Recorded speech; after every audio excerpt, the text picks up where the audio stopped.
Hello and welcome back to Adam's Fam Anime. I am John and today I'm going to be reviewing One Piece chapter 1026. Now, the title of this chapter is called The Pivotal Clash, and the first page we get is a request cover page, and this request cover page is one of Nami and Leo creating some cute clothes for a lion cub. Now, narratively, this does actually fit when it comes to Nami and Leo being in a cover page together. However, it doesn't really seem worthy of further discussion or any real detailed breakdown. So from this point forward, we're going to move on to the chapter's actual content. So if you haven't read chapter 1026 of One Piece, please go ahead and do so, as from this point forward, there will be plenty of spoilers. Alright, so the actual chapter starts off at the Fire Festival. And in the Flower Capital, we see that things are still popping off and people are still in pretty good spirits and in pretty good mood.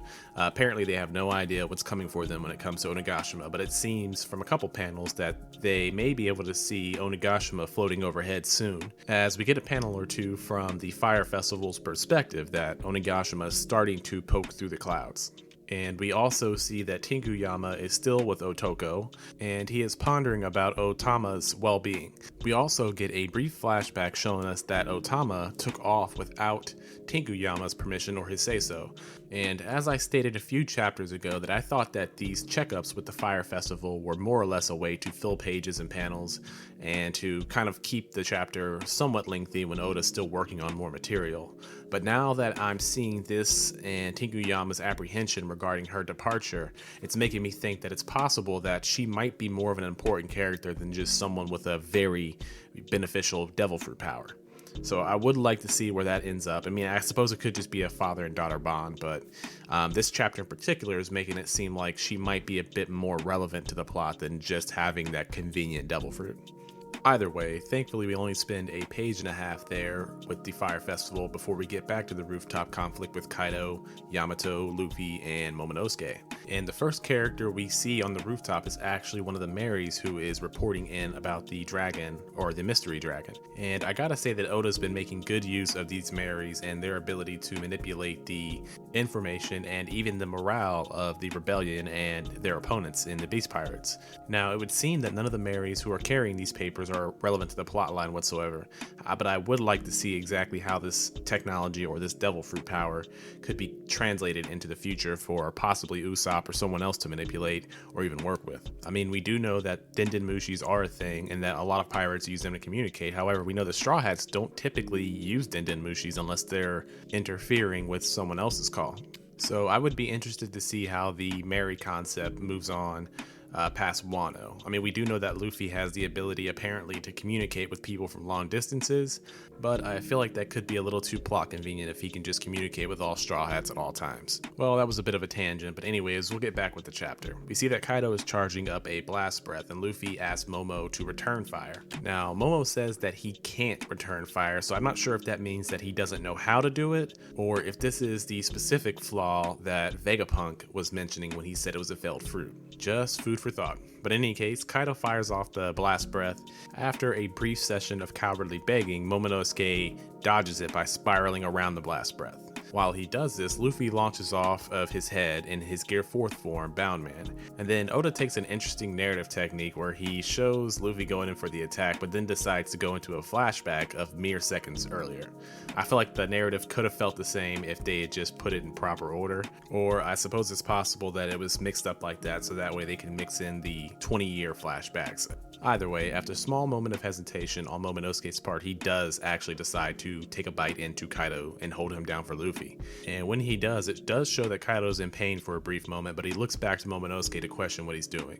And at first he sees Momonosuke crying and holding with his eyes closed, but when he questions him, Momo is seen with a very determined look in his eye staring directly back at Kaido.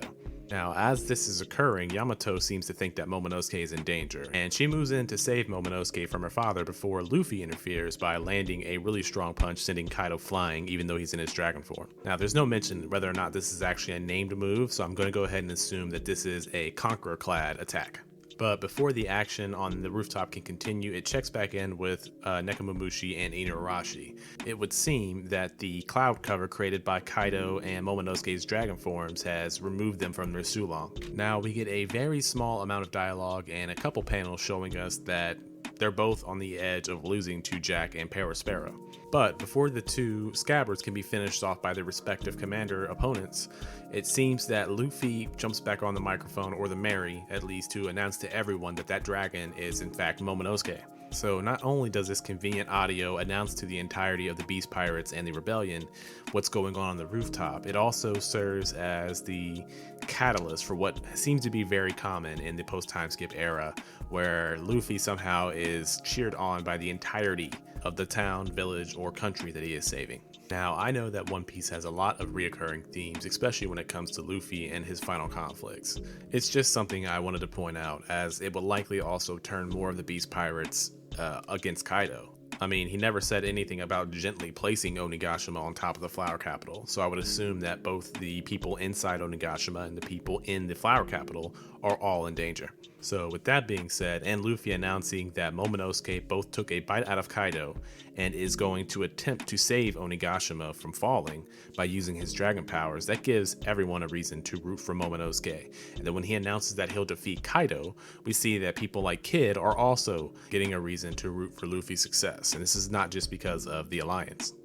Anyways, after seeing the reaction of Law, Kid, Big Mom, and some of the Straw Hats, and even some of the prisoners, Kaido moves to interrupt Luffy by changing into his hybrid form and questioning whether or not Luffy can defeat him. We then get a textbook shonen protagonist response before they line themselves up for a Conquerors clash, and when they do, it conveniently splits the clouds, which again turns the tables for Nekomamushi and Inuarashi. And then we get some amazing panels and pages of them transforming back into their Sulong forms and performing some name techniques to take out Jack and Perospero. And rather fittingly, they use the Odin One Sword style for the named moves of Feline Frenzy and Canine Cleaver. Now, both of these moves seem to have piercing effects that take out the two commanders. And to really drive the point home, Perospero even loses his candy arm and has half of his hat cut off from what it seems. And with that, what is arguably the most hype part of this chapter comes to its conclusion, that Jack and Perospero have lost their fights against Inuarashi and Nekomamushi. And then the very final panel we get is that Orochi is still alive, and he actually just witnessed the conclusion of Jack and Inu's fight. Now, part of me is hoping that this is going to lead into the conclusion of Orochi's story, but I'm sure that every One Piece fan can agree that no one's surprised that he's still alive. And with that very unsurprising last panel of Orochi, that concludes the chapter. So now that my breakdown of chapter 1026 is completed, I'm going to go ahead and do my ratings portion of the video, where I rate this week's artwork, story, and hype. And then I will also give you my overall rating for this week's chapter, followed by a little bit of discussion. Alright, so moving along, as per usual, I always start with the artwork. And for this week's artwork, I'm going to go ahead and give it a rating of 7. Now, that might seem a bit low, and don't get me wrong, there were some really good panels mixed throughout this chapter. It's just that some of the panels were kind of zoomed out and blurred out. I mean, overall, it was a great chapter in terms of artwork. It's just that I think a lot of the panels that were kind of blurry were just either trying to catch too much in one panel or trying to quickly move past what's going on in that panel, where the drawing seemed kind of rushed. One of my main examples would be the panels where we get the named attacks from Sulong Inuarashi and Sulong Nekomamushi. Though you can pretty much tell what's going on, it isn't detailed enough in its blacks and whites for us to tell exactly how the attacks affected the two commanders who were hit by them. Like, you can tell that Perospero's arm was shattered, but aside from the piercing effect, it isn't really detailed in terms of how hard it really hit him. And the same would go for Jack. I mean, when it comes to the both of them, we see neither of their facial expressions, which I'm sure it'll probably be much more intricate when it comes to the anime, but I just feel like those panels could have had a little more attention and a little more effort in terms of detail. And though there were more panels like that, I feel like those two in particular kind of stood out to me. And so for that reason, I'm going to go ahead and give it a 7. I feel like that's more than fair. Now, moving on to this week's story, of which I'm going to give an 8. Now, in terms of its narrative, it does accomplish a good amount. I mean, we do see that Momonosuke is gaining a little more backbone and has also been outfitted with the task of saving Onigashima from falling. And now that is narratively what a lot of One Piece readers have been expecting, and I think it was well done in terms of its timing and how it came about. My only real grievance is that I wish we'd got a little more time to see the Nekomamushi and Inuarashi fights. And I feel like with the whole Momonosuke and Luffy and Kaido transactions, I feel like we could have just literally dedicated an entire chapter to that, and it would have been much more smooth narratively. And this might just be a personal preference of mine, but I feel like if we're going to do the whole reaction and cheering for Luffy thing, that could be dedicated to an entire chapter. Maybe once the Straw Hats get back together, and maybe even with the defeat of King and Queen, if that's what's going to happen.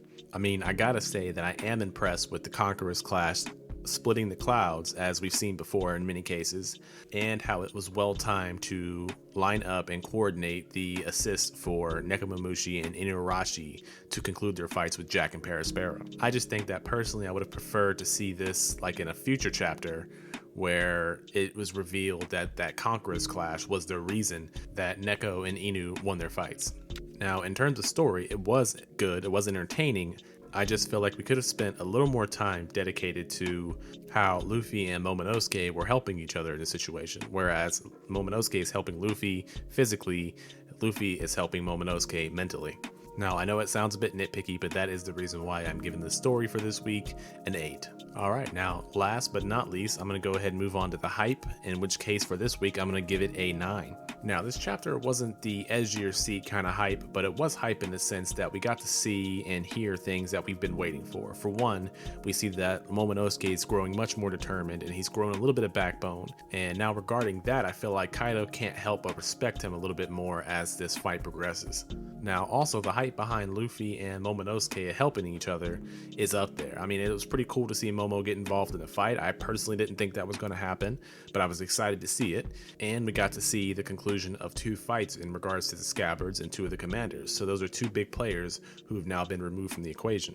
Now, my only grievances in regards to the hype of this chapter was the pacing. I mean, it was kind of annoying to see Neko and Inu get knocked out of their Sulong forms for just a couple panels. I felt like that could have been handled in a future chapter, even though it did create a hype moment for the Conquerors clash to open up the window for their final attacks.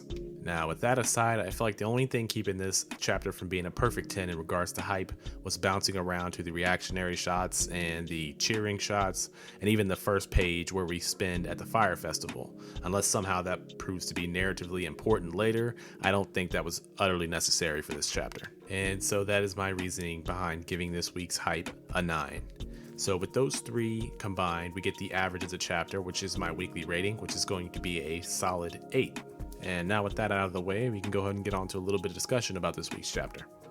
Now, I suppose the first thing I want to discuss is Momonosuke's growth. I do think that it is being paced out very well, and I also believe that if Oda is saving the reveal of what he looks like until after he's become much more of a fearless person, I think that might work out pretty well. I mean, Momonosuke, in terms of his personality, has always come across as a little bit more mature than most, but his fear and his apprehension always managed to take his serious personality and bring that childishness back into it.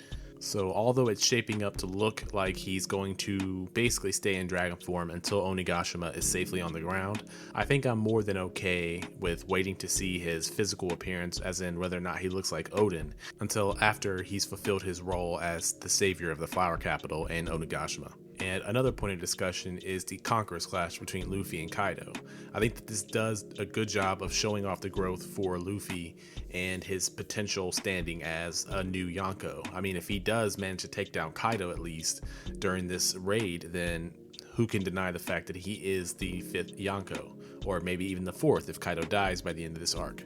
I mean, I do think the cloud splitting scene was necessary for us to put him on the level of Kaido, since there will be a lot of room for argument about whether or not he's on that level, considering that Law, Kid, Yamato, Zoro, Killer, and now even Momonosuke have all assisted Luffy in defeating Kaido, if that's how this plays out. I mean, it doesn't quite feel like we're reaching a conclusion to the Wano arc in particular, but it is entirely possible that Kaido may be defeated, and then Big Mom may be the next big bad to take care of. I mean, we still haven't seen any of her other commanders or any of her other children show up for the fight.